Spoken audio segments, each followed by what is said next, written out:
Good afternoon, everybody, and welcome back to the channel. So we're back on project 765 Wilmar today, and we got some mail today. So I believe that this is the air compressor for the sprayer. We'll check this out. This is for the air suspension. Like I said in the video before, the old air compressor was junk, and it was causing too much draw, and it burned up the electrical system. So I decided to go with a new one. I found this one on Amazon for $167. And I believe this is going to be our ticket to fix it. Oh yeah, that's going to work real nice. So this is actually was created for train horns if you have them on your truck. It'll pump up to 200 psi, so that's a God's plenty for the Wilmar. That'll work nice. I can mount that right up under the step just like the other one was. Comes with this little air filter, comes with some mounting hardware. Oops, got bumped on the floor. I also got a bucket truck organizer here because I didn't do a video this weekend, but Dad Strength and I went up and helped our buddy Guy. You've seen him in our plow day videos. He plows a John Deere 70.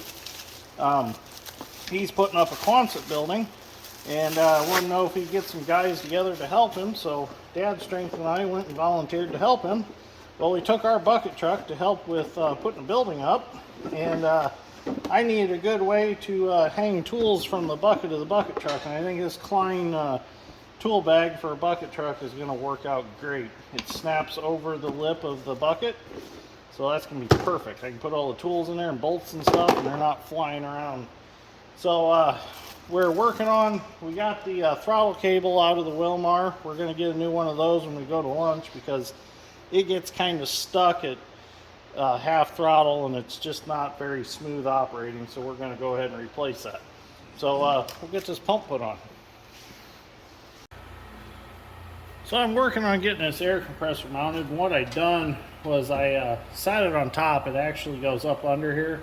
I sat it on top and I took my silver streak marking pen for steel, and I just traced around the insides of the holes so I could figure out where I needed to drill my holes. So I got everything marked out, got some of my holes drilled already. I got one last to do. I'll do that on camera real quick, and then we can get this bolted up. So I'm pre-drilling them with a smaller drill bit because this diamond plate always seems like it drills hard. And I think that's from the process of making it.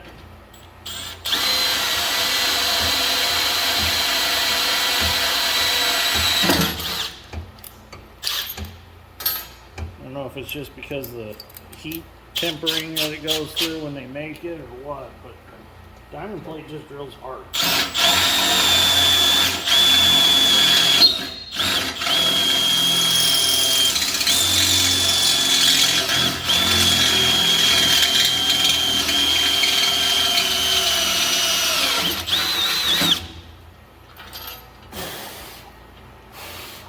Okay, so I got my holes all drilled now. That's done and out of the way. Got it? So they send some really pissy bolts with this pump. So what I done was I actually got some 1/4-inch bolts that you poke out these little pieces here, and a 1/4-inch bolt will slide right through. So I'll put some washers on them, and that'll be great for mounting it. So it's going to go upside down, just like this, underneath here. So it'll be protected from the elements because there is another skid plate that goes under here that I gotta get out from outside. It's outside the shop. I took it off out there. So I'll get this pump bolted up and we'll get her plumbed up and then wired up.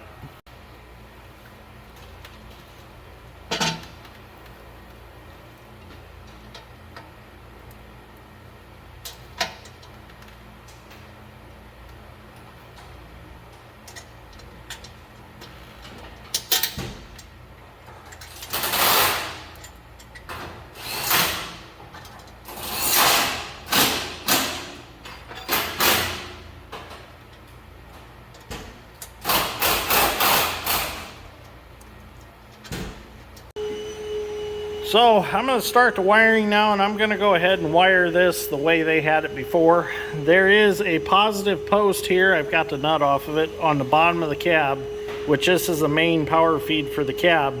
I'm going to put a heavy piece of red wire from here to the solenoid, and the solenoid is actually going to carry the draw of the air compressor. The only draw that is going to be on the switch in the cab is to power the solenoid to turn it on and off. So there will be very, very little draw on the toggle switch up in the cab. So this is going to work out real nice. We won't have to worry about anything melting the switch or anything like that unless something were to ground out here or something like that. So I'm going to make a wire now to go from here to one of these posts, and then we'll put an eye on our air compressor on our positive side, and we'll hook it up to the other side of the solenoid. What do you... Oh, there's a bad storm coming, so he's collecting all the pool toys outside, so Claire's... Huh? Okay, we better get on this so we don't lose power. So, okay, we'll get started soldering this cable together. So, I've got one of these already clamped in the vise. Got me some solder. Got me my appropriate wire here. So I'm gonna go ahead and get it hot, get it soldered in there. Once I solder it, I'll crimp it also.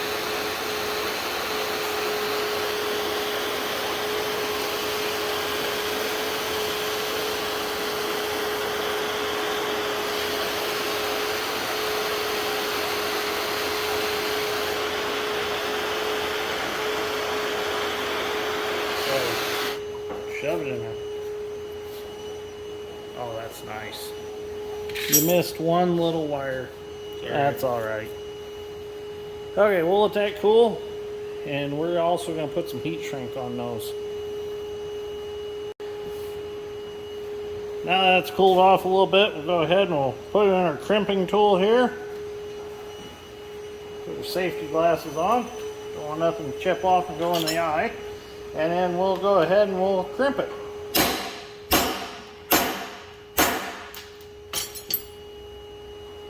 Crimped and soldered.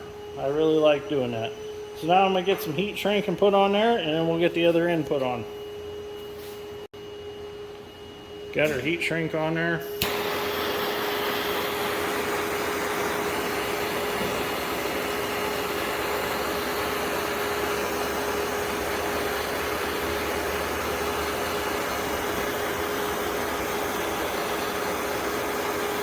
There we go.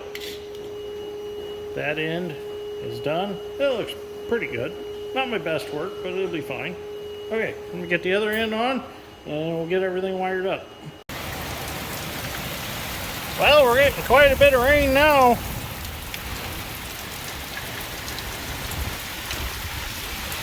Keep that corn growing good. Keep the beans growing good too. Got to keep the new combine fed.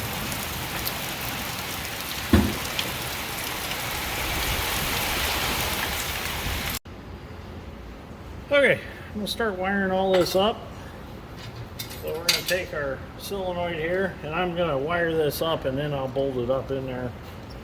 Just be easier to get to it right now. Put our hot side here, coming from our feed from the cab, from the hot post there. I'll put the nut on there too.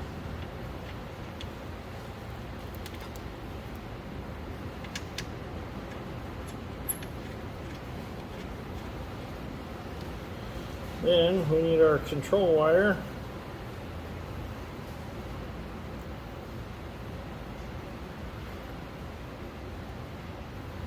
It'll go on this post, like so.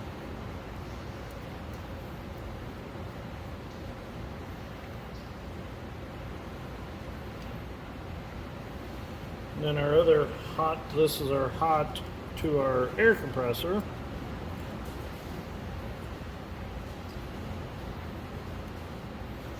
Goes there.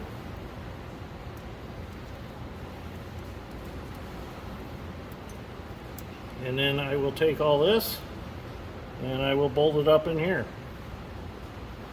I have a ground I have to hook up to the air compressor, which will go under one of these bolts, and then I got a ground that goes from there that goes up to the ground post on the cab.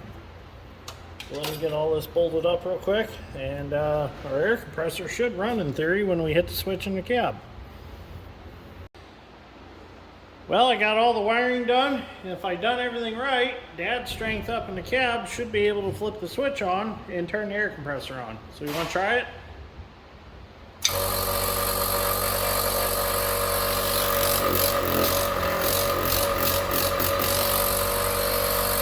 Okay, it works. So I'm going to go ahead and I'm going to finish the plumbing, and we'll be able to air the Wilmar back up with the new air compressor. So the air plumbing is really simple. All I done is I put a pipe coupler and a brass compression fitting in, and I'm just going to connect it to the plastic air line here that comes out of the sprayer. Get my brass nut put on there, get the ferrule put on there, bring this up around here, shove that together, tighten that up, and then when I'm all done, I'm going to take some zip ties and zip tie all this stuff up.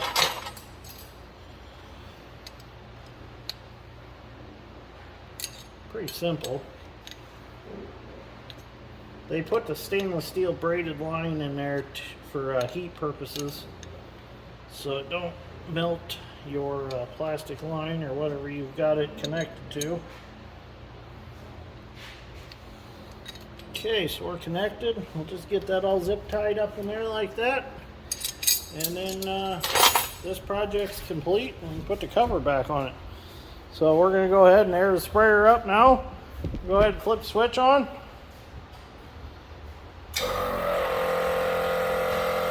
So right now it's putting air back into the two air tanks right here. I don't know if you can see it, but the airbags are going up a little bit. They're going slow. I don't think you can see them on camera.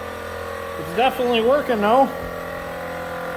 So we're going to air it up and see if the pressure switch works the way it's supposed to. Now there is a thermal safety in that air compressor, so if it gets too hot, it'll kick out on its own without burning anything up. So we'll see what it does. Okay, so it did air up. It took about 3.5 minutes to air up, but there was some air already in the tanks. So from completely deflated to full air, it'll probably take a while.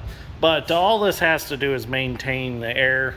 I think very rarely they're going to be completely emptied out unless you have an airline blow or a airbag blowout. But if that happens, you probably take it back to the shop anyways, and then just hook it up to shop air and blow it back up real quick, and then let the air compressor maintain it. So the air compressor basically is just for making adjustments out in the field. So I got this all bolted back together, nice and solid. As you can see, when I was drilling, it was pretty flimsy, but I got the braces all put back in. We've got 2 cylinders on their way from Allstate's Ag Parts. They had a Wilmar that they just got in, so they stripped us 2 off. They're going to send them. I haven't come up with a battery box lid yet. So got a new throttle cable put in it.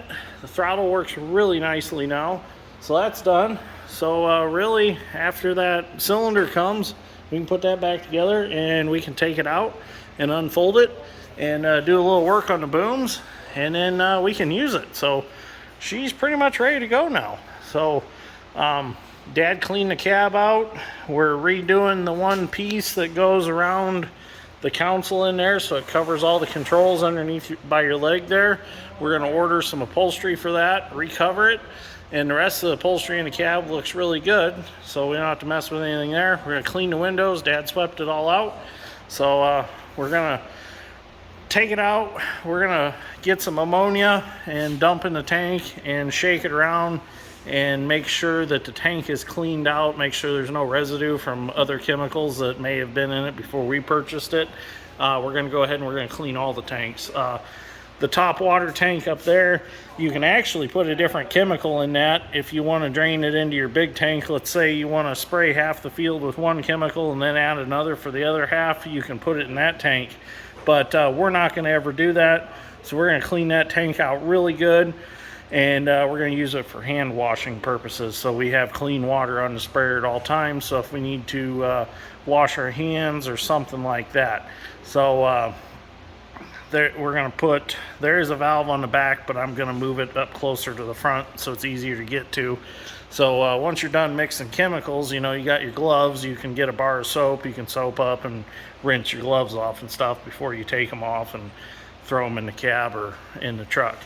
So this is all going to work real good with our tanker behind the semi. We'll probably add some racks to the tanker so we can carry bulk chemicals and things like that with us. So, but that's all for another video. So anyways, thank you for watching. I greatly appreciate it. I'll see you all in the next one.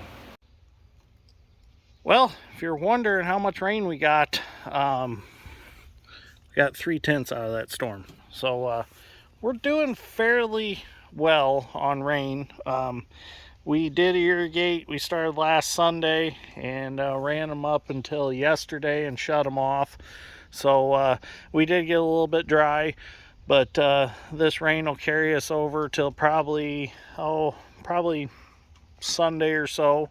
And if we don't get any rain, then we'll probably have to start irrigating again. Our sandy soil just disappears pretty quick. As far as the combine goes, I figure I better add this. As far as the combine goes, a couple of you guys did guess it right. It is a red machine, so I will give you a little hint on that. Hopefully we should be getting it here probably next week sometime. So definitely is a red one, and it definitely is big. So I will give you that. So anyways, I'm gonna head home for the night. Thanks for watching.